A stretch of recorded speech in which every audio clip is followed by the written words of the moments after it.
Hello, hello, hello. Good evening, everyone. Welcome to another edition of Silhouette of a Queen.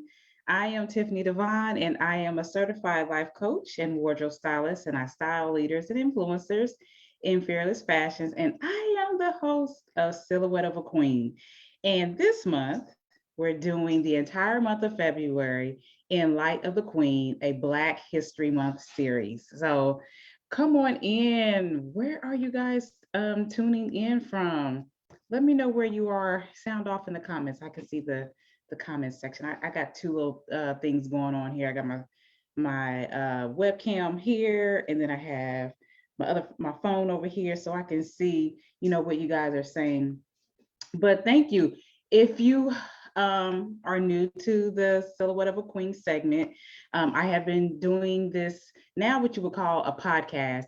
When I first started it, I didn't even know really that's what I was doing. I was just sharing a message that I had in my heart. And then as I continued doing it, I was like, oh, you know what I'm really doing out here now is what they're calling a podcast. So, hey, welcome.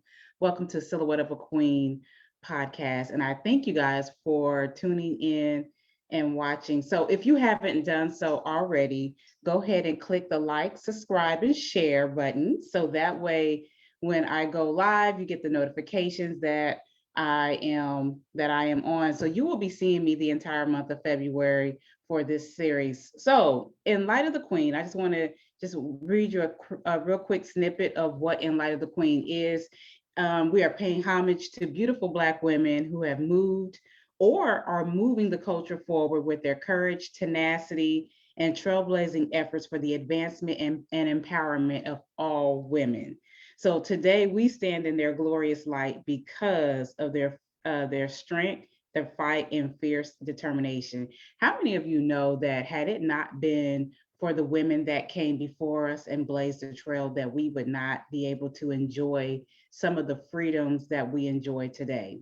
How many of you know that? I mean, I know that I have. When I look back, like even just on within my family tree, like when I look at my mother and I look at my grandmother, I can clearly see the succession of each generation being able to take the baton and go a little bit further than the previous generation. So that's what this is about. For each woman that I am choosing to select for this entire month, it is for us to be able to look at their life and see what treasures and nuggets that they left behind, so that way we can continue to carry the torch of what they left for us. Because we're still here, that means that God has something in store for us to do. So without further, hey Laval, I see you in the comments.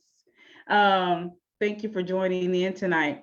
So we're going to go ahead and get started tonight with our first two women that I'm going to be featuring and talking about tonight is the late Coretta Scott King and also Tarana Burke. And I will be going into a little bit further detail of who Tarana Burke is. Some of you may have heard her, particularly these last, I want to say maybe about 4 or 5 years, we've heard her come on the scene, and I do believe that we're going to continue to see more of her presence because she definitely has a voice that has been able to set a generation of women free just by her being able to speak up in regards to the Me Too movement. So we're going to go ahead and get started tonight with the Black History Month uh, series in Light of the Queen.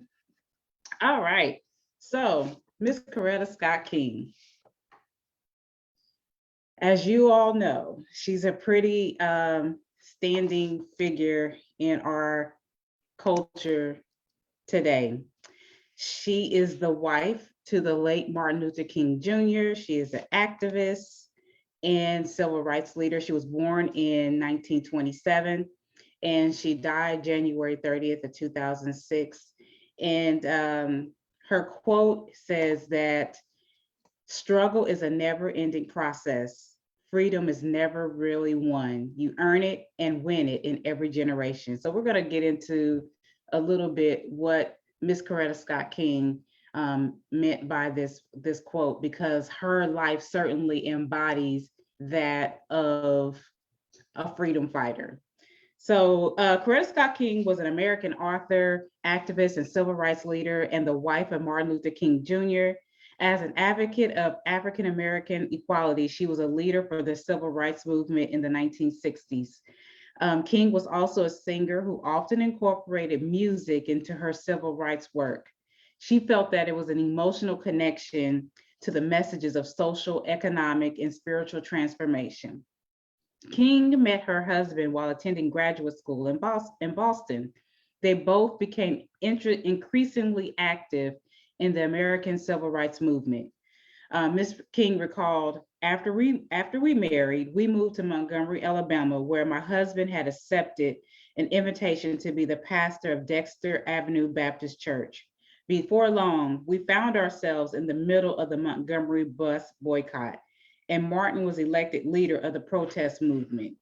As the boycott continued, I had a growing sense that I was involved in something so much greater than myself, something of a profound historic importance. I came to the realization that we had been thrust into the forefront of a movement to liberate oppressed people, not only in Montgomery, but also throughout our country. And this movement had worldwide implications. I felt blessed to have been called to be part of such a noble and historic cause. By the end of the boycott, Ms. King and her husband had come to believe in nonviolent protest as a way of expression consistent with biblical teachings. She committed herself more deeply into the freedom struggle as Martin had done 4 days previously when jailed for the first time in his life. Coretta would later call it the first time she realized how much I meant to Martin in terms of supporting him in what he was doing. Coretta Scott King criticized the sexism of the civil rights movement in January 1966 in New Lady magazine, saying in part, not enough attention has been focused on the roles played by women in the struggle. By and large, men have formed the leadership in the civil rights struggle, but women have been the backbone of the whole civil rights movement.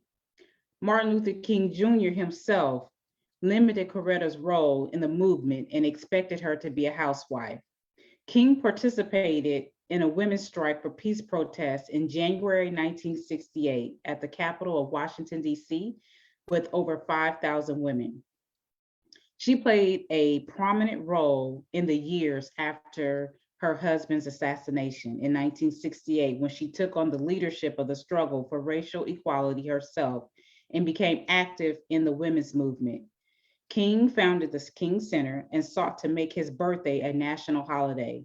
She finally succeeded when Ronald Reagan signed legislation which established Martin Luther King Jr. Day on November 2nd, 1983. There is so much to be said about Coretta Scott King. I could have went on and on and on about her life. And really, as I was, learning and studying her life, some things that I didn't even get to really share here is that she was not really fond of him at first. He took a liking to her when they were in college, and so he was very assured when he first met her that, oh, she's going to be my wife. And so it was over that course of time, as she began to really work alongside him and seeing that they had similar interests in regards to the political struggles and the civil rights movement, was then that she really started recognizing that there was a bigger connection there and that there was purpose in their meeting. And it was then that she later came around and noticed that she had also attraction with him as well. But when we look at, Coretta Scott King, even her in her day, she was having to challenge the societal norms of what it was that a woman was supposed to be. Even with her own husband, as I stated above, he even wanted her to just be more or less just a housewife. But she recognized within herself that there was purpose in her life. And so when we look at her, one of the things that we can also begin to take away from her life is that she was very multifaceted. She was a college educated woman. She was a singer. She was able to recognize the different giftings that she brought to the table, and she was able to even incorporate that in her movement as she walked alongside of her husband. So how many of you know that, you know, the saying that goes, besides every strong man there is a strong woman? Okay, we oftentimes we look at, you know, because a lot of times in our culture and society we see men at the forefront, and they're usually the ones, you know, making making leading in leadership, and they're making the decisions. But it's oftentimes that we tend to overlook the support of the woman. It is oftentimes the strength of the woman that is able to be a voice and an encouragement to the man's ear that is able to help him get up and keep fighting another day. So although the world sees Martin Luther King Jr. today, we see that schools are named after him, streets are named after him, all, you know, paintings and murals all over the United States, all over the globe, of what he contributed to society. But it was also, we can't negate the fact that too, that she also served a great purpose in walking alongside him as well. I think it's also important too for us to understand in regards to what our purpose and our assignment is in life. Because if we don't understand our purpose and assignment, we can walk around thinking, well, my life doesn't mean anything. Oh, I'm just an encourager. No, you're not just an encourager. You're not just a cashier. You're not just that person working inside your company or wherever you work at. You never know how much your words could be of value to the next whomever, to the next Billy Graham, to the next Oprah Winfrey, to the next Mother Teresa. You never know. So we must never negate the fact of what we actually bring to the table. So it's important at all times to understand what our assignment is, and what God, when God shows us what our assignment is, even if it's someone that you're just a prayer warrior, you're not just a prayer warrior. Hello, you have actually been commissioned by God to uplift certain people. Do you not know that if it wasn't for you and your obedience, your power, your strength, that that person may not be able to do what they're called to do? So it's important everybody has a role and an assignment in God's kingdom. And Coretta Scott King certainly understood the assignment. Let's touch on this quote here for a minute. When she says, struggle is a never ending process. Freedom is never really won. You earn it and win it in every generation. I want us to kind of break that down for a little bit. When she talks about freedom is never really won, it makes me think about this scripture in the Bible that says we go from glory to glory. Each generation, I believe that God commissions a person in each generation to shine light on certain things and to be able to break certain strongholds. So what she means by that, what I could imagine that she means, I mean, this is just my own understanding, is that when she says freedom is never really won, you earn it and win it in every generation, is understanding that life is very much like a marathon, and that this generation, we have been entrusted with the baton from the last generation. So we lift off where they left off. So it is up to us in our time to run the race that has been given to us. So that way, when we get and do what we're called and championed to do, we can pass it on to the next generation. But also know that the next generation is going to have a different swag, a different flavor, a different style than you. And oftentimes, this is where you can find a person, when they don't understand their assignment, they will hinder the person that is trying to get the next baton because they don't understand the move that God is trying to do. So we have to understand too, you earn it and win it in every generation, that we are making progress, even if it doesn't always look like that we're making progress. And certainly Miss Coretta Scott King made progress and in the advancement for all women because she was truly for equal rights for all women. We're going to get into Miss Tarana Burke. Now, Miss Tarana Burke is the founder and activist of the Me Too movement. She was born September 12, 1973. And she says, when one person says, me too, it gives permission for others to open up. All right, so let's get into Miss Tarana Burke's life. So she founded the Me Too movement in 2006 to help women who had experienced sexual assault like herself. She grew up in a low-income working class family in a housing project and was raped and sexually assaulted both as a child and as a teenager.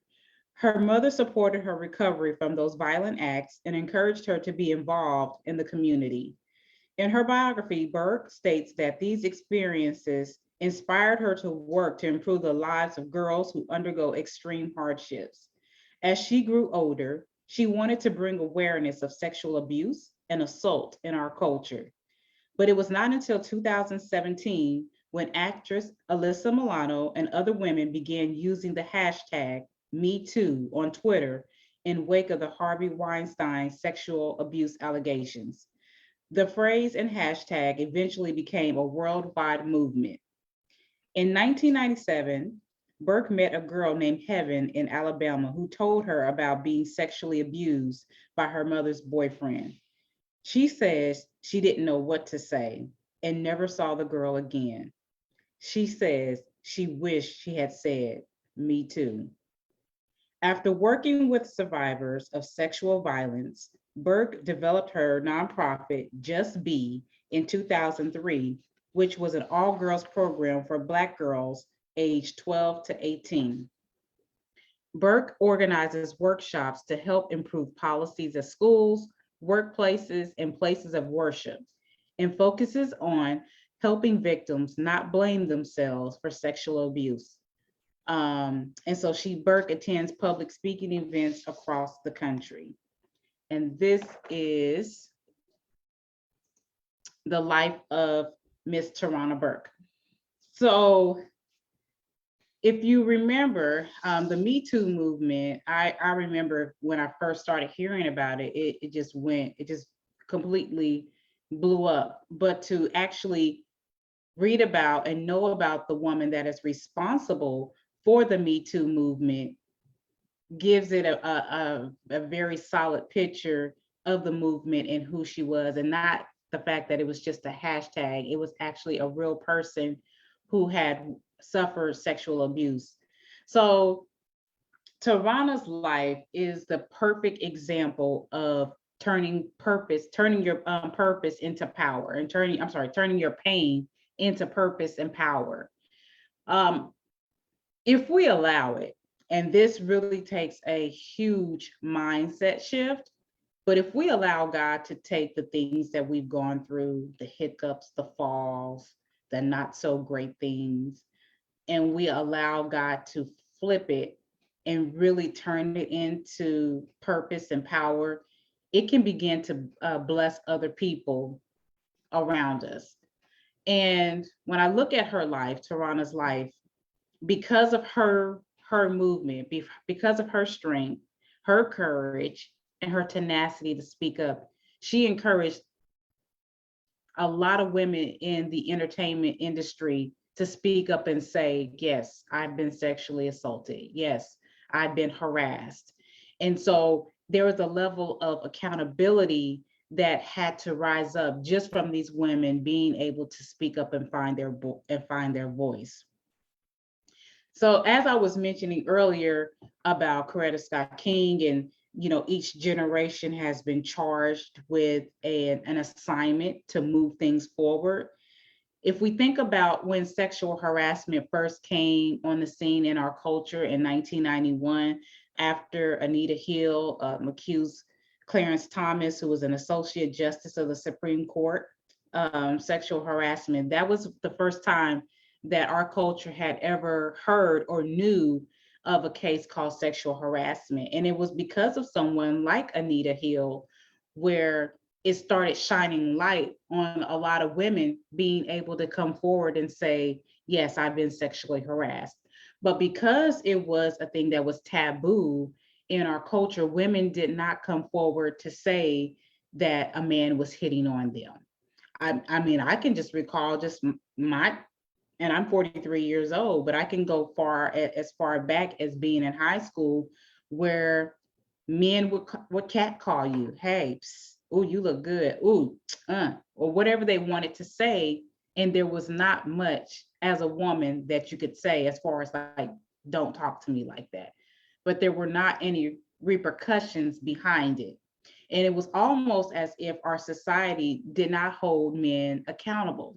So with the likes of Anita Hill and Tarana Burke shining light on a situation to say, hey, I don't like that. I don't like when you talk about what my legs look like in this skirt or dress. I don't like that you're making sexual innuendos in regards to my figure, my shape, or my, you know, or anything in regards to me. Women now have a voice to be able to speak up and say something, and there'll be repercussions. But because of that monumental case back in 1991, it caused a lot of corporations and organizations to put clause in place in regards to sexual harassment. So I had to paint that picture to lay the foundation of why that is important, because now it gave a new path for someone like a Tarana Burke to pioneer a new movement to now say it's not okay.